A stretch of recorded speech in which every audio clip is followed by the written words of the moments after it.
Hai Sobat Polkesbaya, selamat datang di Cangkruk, Bincang Kreatif Yuk di Polkesbaya. Hari ini kita masih membahas topik yang sama, tapi di jurusan yang berbeda. Jurusan apa? Kalau kalian pernah lihat di TikTok, FYP kalian tentang edukasi pola hidup sehat, kalian pasti tahu jurusan ini. Udah tahu belum? Yes, hari ini kita bahas tentang jurusan gizi. Kita sudah kedatangan bintang tamu yang pastinya kompeten untuk membahas tentang gizi.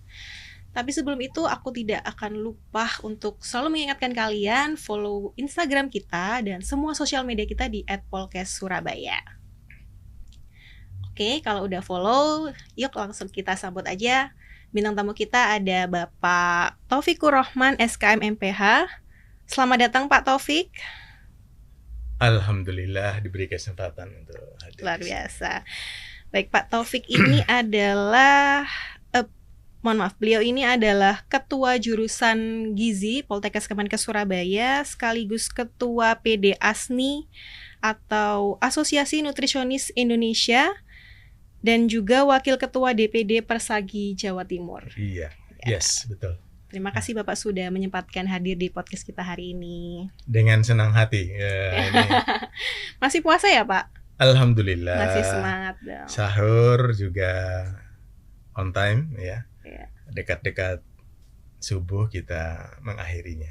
Bagaimana kita menjalankan pola hidup sehat ketika puasa ini Pak? Sederhana ya. Tetap konsumsi makanan dengan gizi seimbang. Gizi seimbang.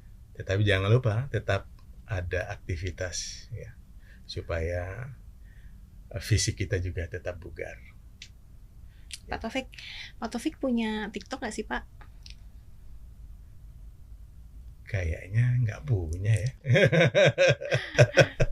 Jadi di TikTok itu Pak, karena saya punya TikTok ya Pak, di FYP saya itu banyak sekali ahli gizi yang terutama yang mengedukasi tentang hidup sehat. Lebih ke ini sih, obesitas ya kalau saya ya, karena kebetulan saya belum berkeluarga, jadi lebih banyak yang tentang obesitas. Menurut Bapak peran ahli gizi sendiri untuk masalah yang ada di Indonesia itu seperti apa sih Pak? Oke, peran ahli gizi itu kalau kita bicara atau dikaitkan dengan gizi, gizi itu kan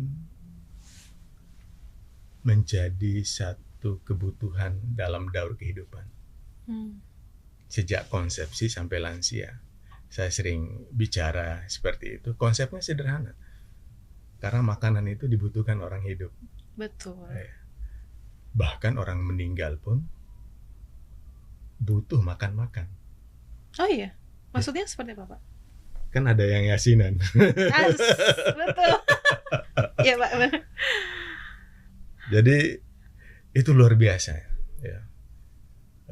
Sepanjang daur kehidupan membutuhkan makanan. Sejak konsepsi, janin dalam kandungan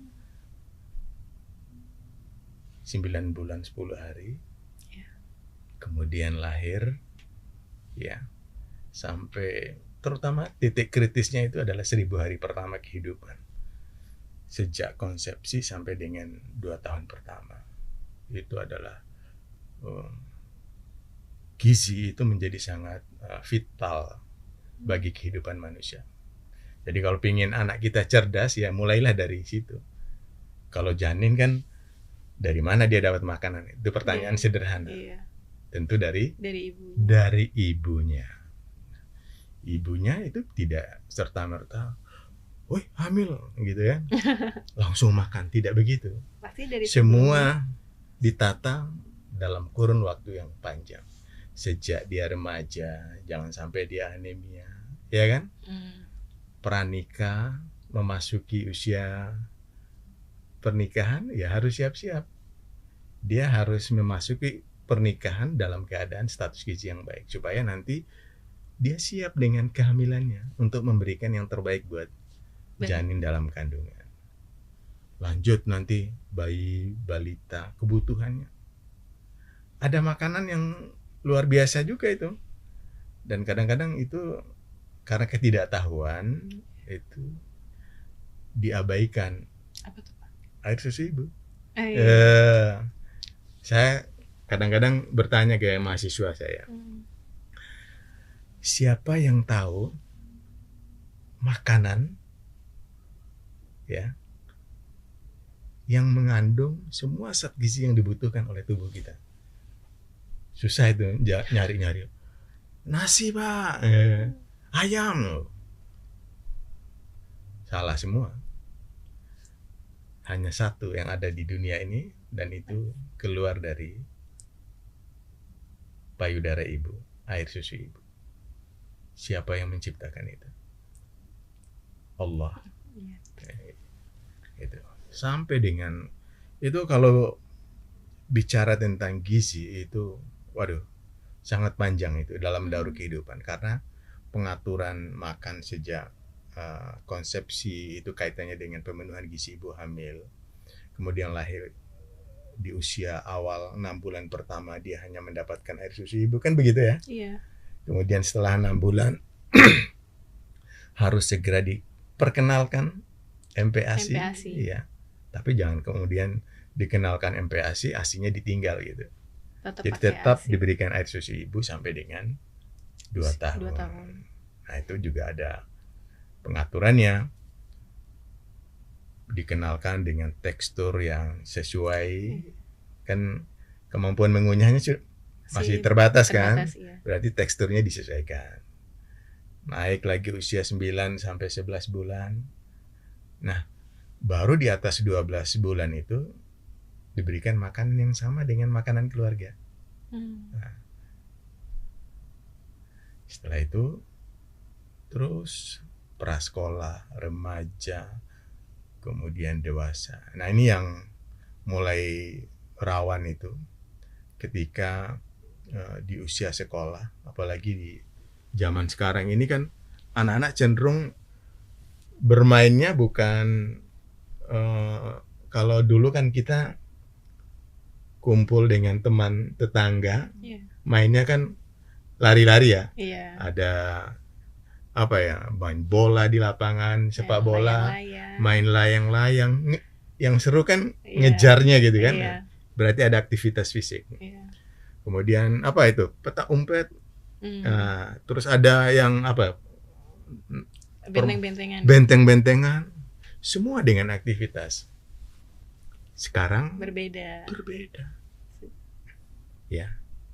Nah, mulai dari sini aktivitas mulai menurun, bergeser pola hidupnya dari aktivitas menjadi mager, ya kan? Benar banget, Pak. Karena apa, permainannya ini?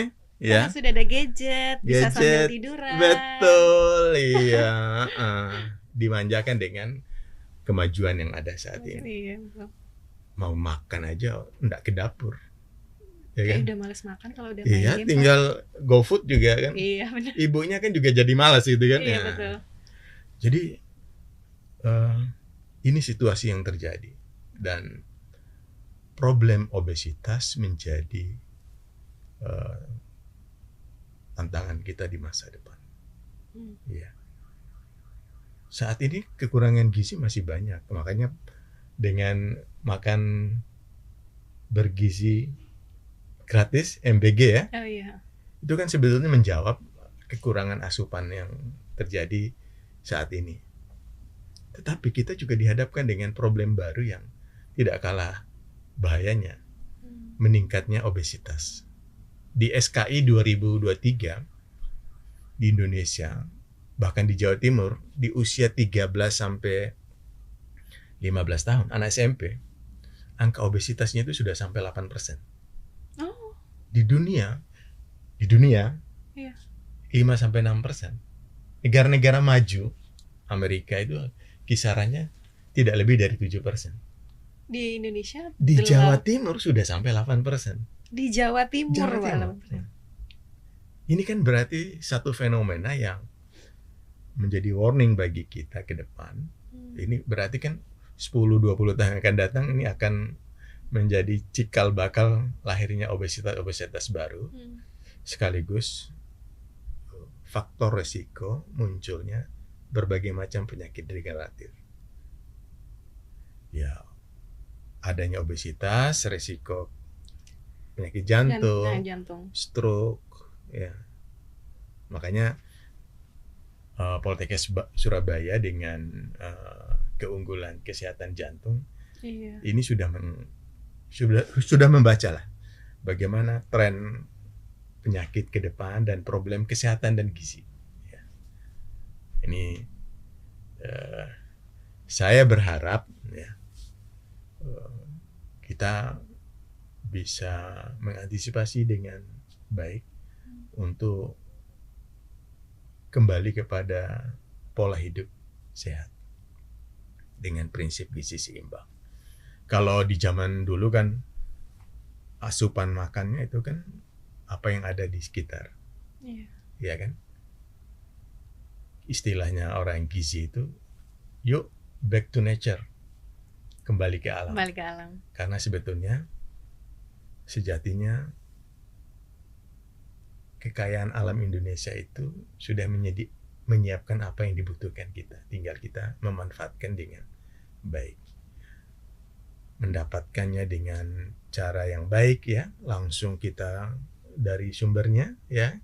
Segar, fresh kan? Sayur fresh, ikan fresh dan sebagainya. Kemudian diolah dengan cara yang juga tidak neko-neko. Yang sederhana. Jadi sebetulnya ancaman munculnya masalah kesehatan baru saat ini adalah faktor pengolahan itu menjadi sangat berisiko.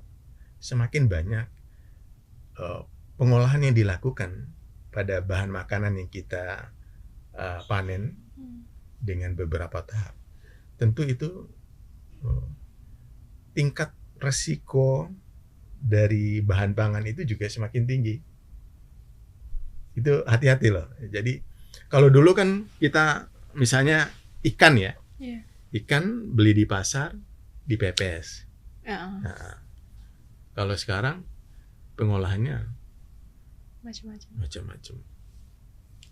Ikan supaya dia kan diproduksi di pinggir pantai, supaya nyampe ke kota ada proses nggak? Supaya bisa dalam keadaan segar, supaya bisa langsung bisa dikonsumsi. Ada proses yang panjang, apalagi udah masuk pabrik. Yang didistribusikan oleh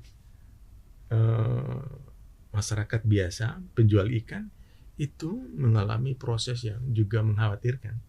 Penggunaan bahan pengawet dan sebagainya. Ujung-ujungnya kan kita yang sebagai konsumen. Itu beberapa ancaman. Jadi sekali lagi ini sesuatu yang harus kita antisipasi dengan kembali ke alam untuk mengkonsumsi sumber-sumber alam yang ada di sekitar kita, karena sebetulnya alam kita, Indonesia ini sudah tersedia sumber-sumber alam yang menyediakan gizi seimbang sebagai kebutuhan kita. Kalau di jurusan gizi sendiri tuh apa aja sih Pak yang diajarkan untuk mengantisipasi masalah-masalah yang ada di Indonesia ini? Iya. Dari sisi kurikulum, ini tentu sudah didesain sesuai dengan level pendidikannya. Kalau di jurusan gizi, Poltekkes Surabaya itu kan ada prodi Diploma 3 ya, level 5 kalau di kerangka kualifikasi nasional Indonesia. Di situ pendidikannya itu menghasilkan lulusan yang memiliki kemampuan, ada 4 sebetulnya kemampuan yang dimiliki. 1, sebagai pelaksana asuhan gizi klinik. Nanti saya jelaskan seperti apa. Yang kedua, pelaksana penyelenggaraan makanan. Yang ketiga, pelaksana program gizi masyarakat. Dan yang terakhir, edukator, komunikator gizi. Nah, apa bedanya prodi gizi dengan prodi gizi yang lain? Lainnya. Nah, itu kita membuat tambahan kemampuan yang kita hadirkan untuk lulusan kita, dan itu alhamdulillah itu membantu penyerapan lulusan kita, yaitu kemampuannya di dalam pendamping gizi keluarga. Jadi mampu melakukan edukasi gizi pada keluarga dengan pendekatan individu. Nah, seperti apa pelaksana asuhan gizi klinik itu? Jadi anak-anak itu begitu lulus dengan sejumlah mata kuliah yang diajarkan,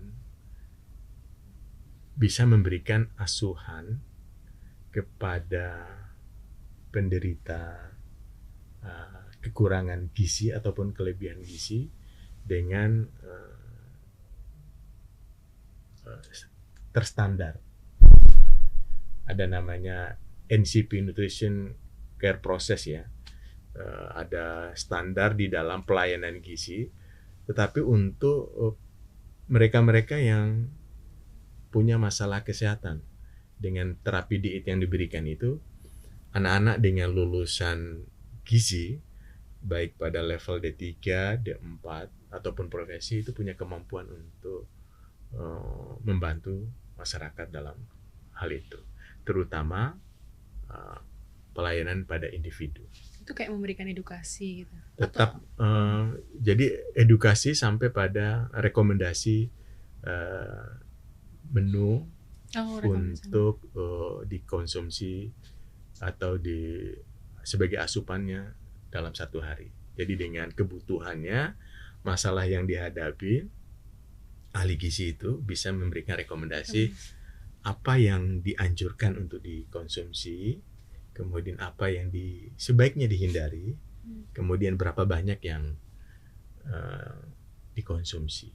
Jadi ada takaran, terutama untuk pasien atau penderita diabetes mellitus, itu kan harus betul-betul ketat ya, karena ada takarannya. Karbohidrat nggak boleh lebih, ataupun kurang juga nggak boleh.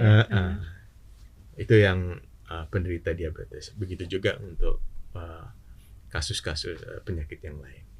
Nah, pelaksana asuhan gizi itu punya kemampuan untuk itu, sampai merekomendasikan menu untuk terapi dietnya. Yang kedua, penyelenggaraan makanan. Jadi kalau pelayanan penyediaan makanan untuk orang banyak, untuk orang sehat, ya, manajemen penyelenggaraan itu anak-anak lulusan D3 gizi ataupun D4 ataupun profesi itu punya kemampuan di dalam memanage, mulai dari perencanaan untuk pengadaan atau penyediaan makanan di suatu institusi, kemudian bagaimana mempersiapkannya, mengolah sampai dengan mendistribusikan supaya makanan yang diterima oleh individu ataupun suatu institusi penyelenggaraan makanan itu adalah makanan yang sehat dan aman. Bukan hanya sehat saja, tapi aman. Kalau hanya sehat saja, mungkin itu mereka memasak juga gitu, Pak? Tidak harus ya, tapi mengawasi supaya penyelenggaraan makanan itu sesuai dengan standar kesehatan dan standar keamanan. Kan sekarang banyak di media sosial ataupun di media massa itu kasus-kasus keracunan. Baru-baru ini ada MBG ya, anak sekolah begitu menyantap makanan bergizi gratis, ada yang diare, dilarikan ke rumah sakit. Itu kira-kira kenapa ya, Pak? Ya itu karena pada saat dari bahan makanannya kah atau alatnya mungkin? Bisa dua-duanya atau salah satunya. Jadi kendali terhadap proses persiapan, ya, menyiapkan bahan yang benar-benar higienis, sehat, kemudian alat yang digunakan harus benar-benar higienis ya, kemudian pada waktu pengolahan, nah ini juga. Nah, bahan yang dipilih jangan sampai bahan yang terkontaminasi ya. Tentu itu akan menghasilkan makanan yang tidak aman gitu. Memilih bahan makanan, mempersiapkan, kemudian mengolahnya sampai dengan mengemasnya sehingga terdistribusi kepada sasaran itu aman untuk dikonsumsi. Ini harus dikendalikan semua. Ahli gizi hadir untuk itu, untuk memastikan bahwa bahan pangan yang digunakan sampai dengan makanan itu siap untuk didistribusi, itu sehat, bergizi, dan aman untuk dikonsumsi. Itu di dalam kegiatan penyelenggaraan makanan. Nah, yang ketiga itu pelaksana atau pengelola program gizi. Nah, ini teman-teman yang lulus di D3 ataupun D4, termasuk yang profesi dietitian, ya. Itu kalau seandainya ditempatkan di dinas kesehatan, lulus CPNS, kemudian ditugaskan di dinas kesehatan ataupun di puskesmas, mereka mengelola program-program pemerintah dalam perbaikan gizi. Dan banyak sekali itu. Mulai dari kalau sekarang ada stunting ya, itu yang bertanggung jawab untuk pengelolaan program bagaimana anak-anak stunting itu ditangani, ya, dan bagaimana balita-balita yang sehat itu tetap status gizinya tetap bisa dipertahankan, ya. Itu pengelolanya adalah lulusan D3 ataupun D4 gizi. Nah, pelaksana program gizi itu mengelola program-program yang terkait dengan program yang ada di puskesmas, ya, ataupun pada level kabupaten di dinas kesehatan. Dan tidak menutup kemungkinan juga itu lintas dinas, ya. Ada yang direkrut di BKKBN itu lulusan-lulusan gizi juga ada yang bekerja di situ. Gitu. Sebagai pengelola program kesehatan keluarga atau program gizi yang juga menjadi tanggung jawab BKKBN. Saya tuh penasaran sebenarnya, Pak. Stunting itu apa yang menyebabkan anak itu stunting? Kalau saya lihat kayaknya mereka makan kok, gitu. Tapi kenapa dia bisa masuk kategori stunting? Yang penilaiannya tuh dari mana? Stunting itu istilah untuk menilai status gizi pada balita, ya.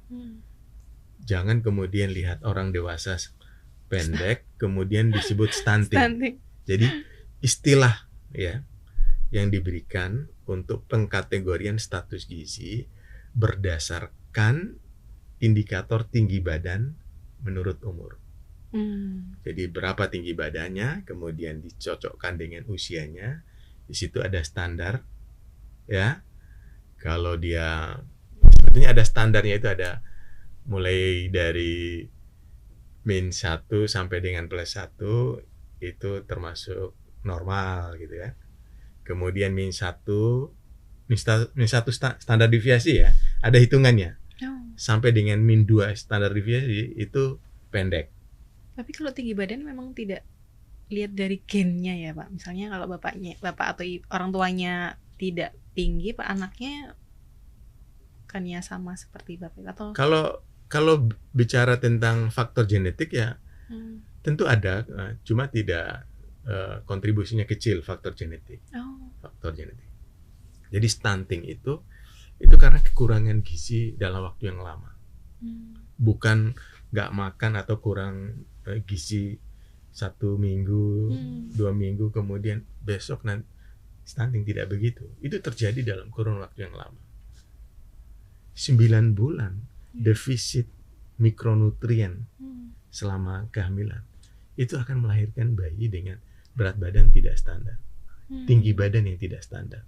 Kalau standarnya misalnya 48 gitu, ya, kemungkinan mereka yang defisit gizi selama janin dalam masa kehamilannya, panjang badannya tidak sampai 48 tadi, lebih kecil, lebih pendek, ya. Bisa 40. Berat badannya bisa jadi kurang di bawah dari 2,5. Kan begitu. Itu kan berarti terjadi dalam kurun waktu yang lama. Ada juga yang normal lahirnya, kemudian baik berat badan maupun tinggi badan Tetapi selama masa menyusui, kemudian harusnya mendapatkan MPASI tidak terpenuhi, terutama di tahun pertama, 12 bulan pertama, apalagi dilanjutkan sampai dengan 24 bulan, resiko stunting itu jauh lebih banyak. Karena apa? Kecenderungannya ibu-ibu di rumah itu kalau sudah melahirkan itu pola makan setelah 6 bulan itu terabaikan. Karena apa? Banyak faktor. Salah satunya ibunya sudah mulai bekerja. Oh iya. Nah, pengasuhan anaknya diserahkan ke pembantu. Daycare. Mereka tidak dibekali dengan ilmu yang cukup, kepedulian yang tidak sama dengan ibunya kan pasti, insya Allah pasti berbeda lah gitu kan. Iya. Kalaupun ada 1-2 gitu kan bisa dihitung. Nah itu faktor-faktor resiko yang menyebabkan pola asuh yang seharusnya bisa optimal dan mereka membutuhkan itu tidak diperoleh dengan baik, sehingga resiko stunting itu justru banyak di usia di atas 24 bulan. Tren masalah stunting di usia balita itu terus meningkat. 6 bulan pertama masih oke-oke. 12 bulan. Kemudian 7 sampai 12 bulan. Kemudian 12 sampai 24 bulan itu semakin meningkat. Dan itu puncaknya di atas 2 tahun. Karena apa? ASINya kan sudah berhenti kan? Iya. Tapi apakah pola makannya terpenuhi sesuai dengan yang dibutuhkan? Belum tentu. Kadang-kadang kebablasan, bubur yang diberikan sejak usia 6 bulan dengan teksturnya yang lumat, itu tetap diberikan dengan tekstur yang sama sampai 2 tahun, bahkan itu terus berlanjut. Padahal bubur yang 1 mangkok dengan nasi 1 mangkok kan kandungannya beda. Iya, kalau banyak air. Iya, nah itu contoh sederhananya. Jadi kalau dari segi tekstur itu tetap sama, tentu yang diperoleh juga jumlah yang terbatas, kandungan gizinya juga akan menurun. Padahal semakin bertambah usia, kebutuhannya meningkat. Sehingga ada defisit yang berkepanjangan ini. Selisih antara kebutuhan dengan yang dikonsumsi itu dari hari ke hari ya kurang, misalnya 50 kalori aja lah gitu setiap hari. Dari kebutuhannya misalnya 1100 kalori gitu ya, kurang setengahnya aja setiap hari. Lama-lama kan dia akan menggerogoti apa yang tersedia di badannya kan. Cadangan yang ada di tubuhnya itu digunakan untuk memenuhi kebutuhan sehari-harinya. Nah, kalau kita tahu tentang ini, maka mengoptimalkan pemberian makan selama pertumbuhan balita itu menjadi solusi untuk mengurangi risiko stunting tadi, sehingga kebutuhannya tetap terpenuhi. Gitu kira-kira. Berarti ahli gizinya itu membuat program itu tadi ya Pak? Iya, kalau per individu dia akan tangani dengan model penanganan tata laksana balita stunting. Kalau dia status gizinya kurang, kan ada kasusnya macam-macam. Ini kategori stunting dengan indeks TB/U. Tapi ada juga dia tidak stunting, tapi gizi kurang. Indikatornya berbeda. Berat badan, tinggi badan, ada juga berat badan. Ini penanganannya berbeda. Nah, ahli gizi punya kemampuan apa yang harus diberikan supaya terpenuhi kebutuhannya itu. Nah, di samping memberikan PMT sebagai program pemerintah, maka di sisi lain ini harus berbarengan ini.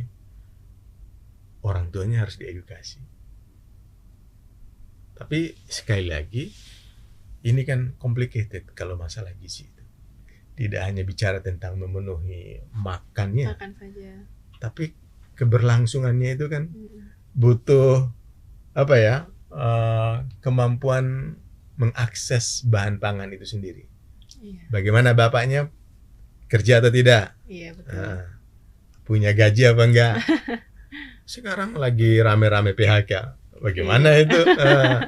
Ini kan sisi lain ya, yang begitu complicatednya masalah gizi itu, maka di dalam penanganannya itu orang tidak hanya bicara tentang gizi, tetapi sektor-sektor lain, bidang-bidang lain ikut terlibat untuk menopang, memastikan bahwa keluarga itu mampu untuk mengakses pangan untuk memenuhi kebutuhan keluarga. Gitu kira-kira. Untuk poin yang keempat tadi, kemampuan apa? Yang keempat, ya tadi kan pelaksanaan asuhan gizi klinik, mampu mengelola penyelenggaraan makanan, mampu melaksanakan atau mengelola program gizi, terutama mereka-mereka yang bekerja di puskesmas dan dinas kesehatan. Kalau klinik itu dan penyelenggaraan makanan biasanya mereka yang kerja di rumah sakit. Yang keempat itu edukator, komunikator gizi. Nah, karena faktor yang juga tidak kalah pentingnya sebagai penyebab tidak langsung dari status gizi itu adalah ketidaktahuan, kemudian sikap dan perilaku masyarakat dan keluarga, maka ini juga harus secara bareng intervensi dan upaya-upaya untuk meningkatkan kemampuan masyarakat, keluarga maupun individu supaya mereka memahami makanan yang bergizi itu seperti apa, ya. Memilih makanan yang sesuai dengan kebutuhan itu seperti apa, mengolahnya bagaimana, apa yang harus dilakukan. Contoh yang paling gampang itu mengedukasi bagaimana memenuhi kebutuhan air susu ibunya di 6 bulan pertama. Itu kan butuh konselor gizi itu. Karena belum tentu, walaupun udah jadi ibu, menyusuinya tepat. Kalau Mbak sudah pernah belajar atau pernah mendengar nggak bagaimana menyusui yang benar? Pernah ikut sih Pak. Pernah ikut ya? Pengabdian masyarakat bersama dosen yang ada di Poltekkes itu. Itu ada tekniknya. Iya, melekat.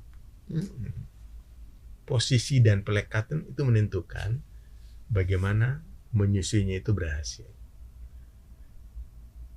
Untuk ibu-ibu muda, ini Mbak Bella ini kan calon ibu nanti. Insya Allah gitu ya. Insya Allah.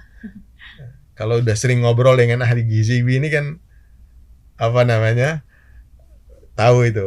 Oh begitu, punya sikap peduli untuk nanti saya jadi calon ibu, kalau sudah punya anak harus seperti apa gitu. Nah, posisi dan pelekatan bayi waktu menyusui ke payudara itu menentukan bagaimana dia menyusui secara efektif, sehingga ketika dia ingin mendapatkan makanan yang menjadi kebutuhannya satu-satunya itu dari susu ibu, itu bisa optimal gitu.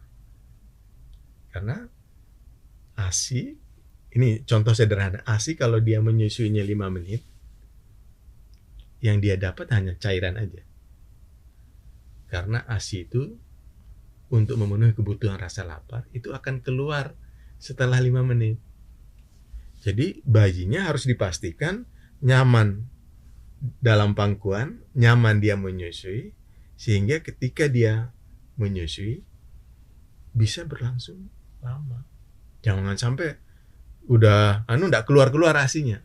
Karena posisinya salah. Kalau dia menyusui ini mohon maaf ya. Kalau dia menyusui di putingnya saja, ASInya enggak keluar.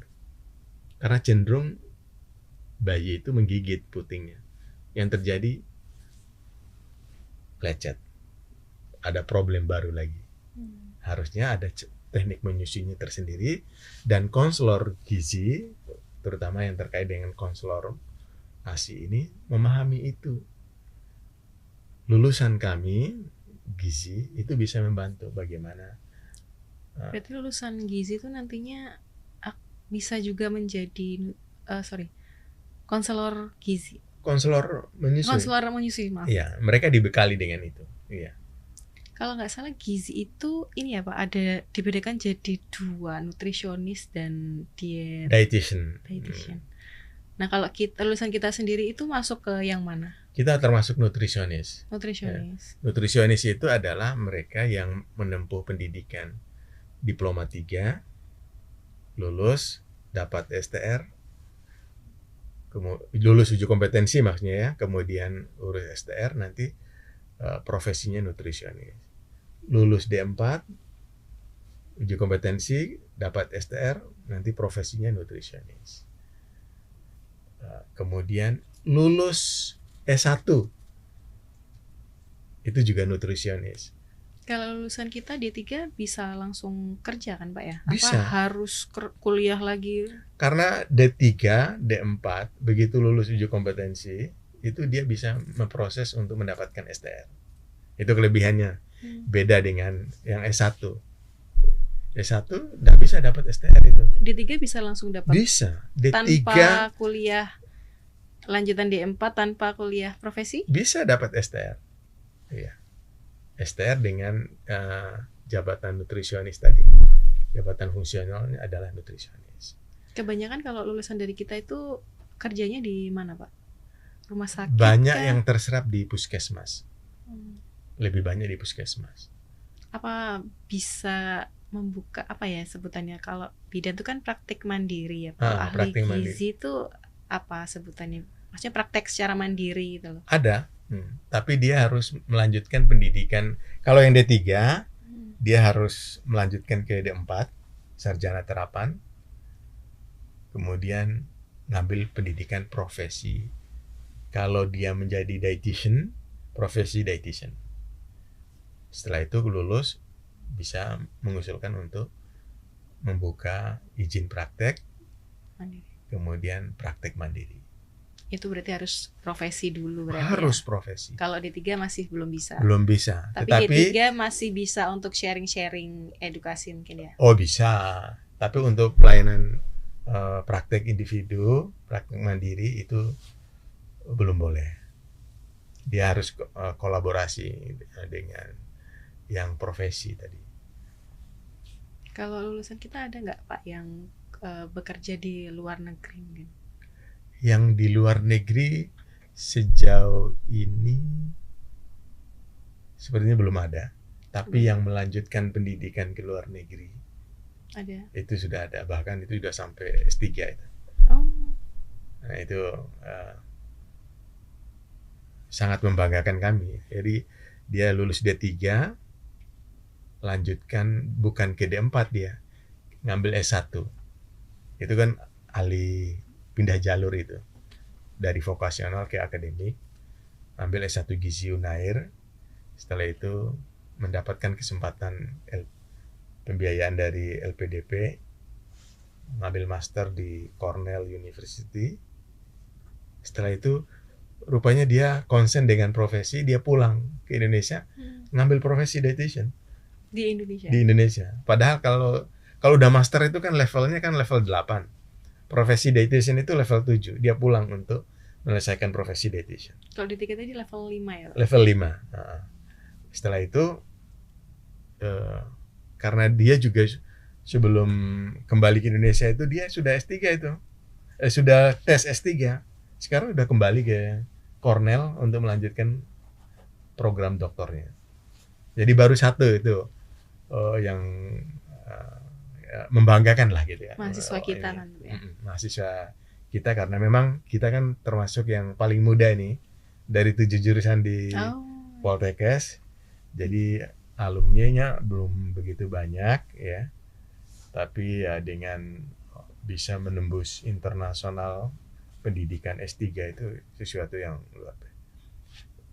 Mbak Bella bisa cek di Rizal Nutrition IG-nya. Bisa diikuti. Di situ tips-tipsnya untuk dia influencer. Berawal dari influencer, kemudian dia dikenal banyak orang, punya akses, dan terbuka peluang untuk sekarang sudah S3 luar biasa. Kalau Rizal nutrisionis. Nah, Rizal nutritionist. Berarti kalau lulusan kita pun juga bisa nggak sih Pak ya sangat mungkin. menjadi influencer? Yo, sekarang pun sudah Banyak lumayan, ya. sudah Masih banyak. kita ada nggak Pak yang sharing-sharing ilmu gitu mungkin?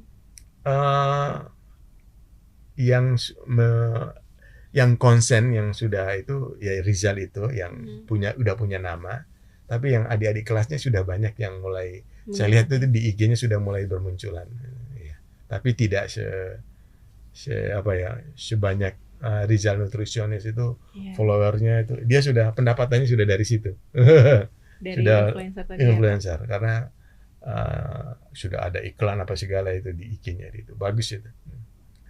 Dan peluang untuk edukator komunikator gizi yang kita cetak sebagai kemampuan yang keempat itu sebetulnya salah satunya itu mendorong lulusan kita bisa berkiprah di situ secara mandiri untuk menjadi influencer ya, konten kreator, bahkan ada yang wirausaha juga bikin layanan makanan rendah kalori, personal diet. Ada. Iya. Sekarang emang lagi tren sih Pak itu. Ada yang membuka catering itu. Dan kita memang mengajarkan mereka untuk memasak juga sih Pak ya. Ada, itu menjadi makanan basic, itu tetap diajarkan. Ya. Jadi punya keterampilan dasarnya ada gitu. Tapi kalau di penyelenggaraan makanan ada yang menggunakan mereka sebagai terlibat langsung di dalam penyediaan makanan. Tapi kalau restoran-restoran ataupun catering besar itu biasanya sudah ada tukang masak sendiri, lulusan tata boga ataupun. Kalau kitanya kalau kerjanya di restoran sebagai apa berarti? Penjamah makanan. Penjamah makanan. Ya. Quality control ya. Nah, sebutan yang paling ya kerennya itu sebagai quality control lah gitu. Penjamah makanan itu kan sebetulnya quality control. Jadi sebelum dikonsumsi ataupun sebelum dikemas dia harus memastikan ini cita rasa itu memenuhi standar. Nah, kira-kira begitu.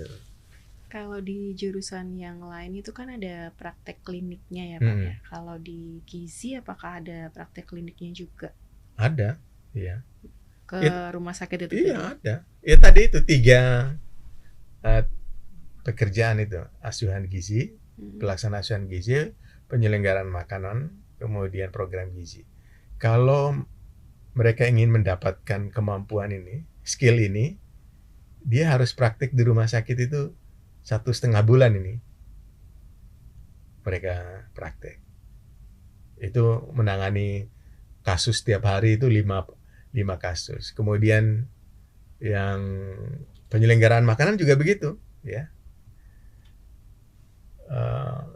Ada instalasi gizi itu yang menyediakan makanan di rumah sakit, maka mereka prakteknya di rumah sakit itu di samping di pasien rawat inap, mereka juga ada di instalasi penyelenggaraan makanannya yang ada di instalasi gizi itu. Mereka praktek di situ. Yang tadi pengelola program gizi, mereka prakteknya di puskesmas. Jadi rumah sakit, penyelenggaraan makanan. Prakteknya di 3 tempat atau? 1 tempat di rumah sakit. Mereka milih salah satu itu? 3-tiganya mereka ikuti. Ada yang klinik itu di rumah sakit. Penyelenggaraan makanan di tempat penyelenggaraan makanannya bisa di rumah sakit ataupun di luar rumah sakit, dan yang ketiga di puskesmas terkait dengan kemampuan dalam pengelolaan program gizi.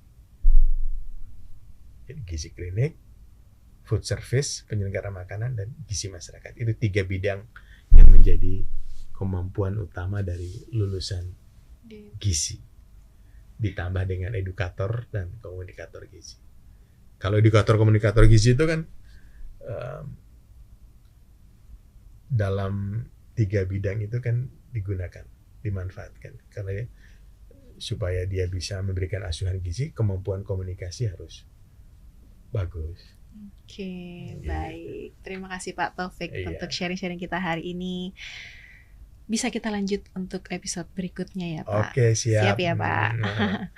Buat teman-teman, Sobat Polkas Baya di rumah, terima kasih sudah menonton podcast kita hari ini.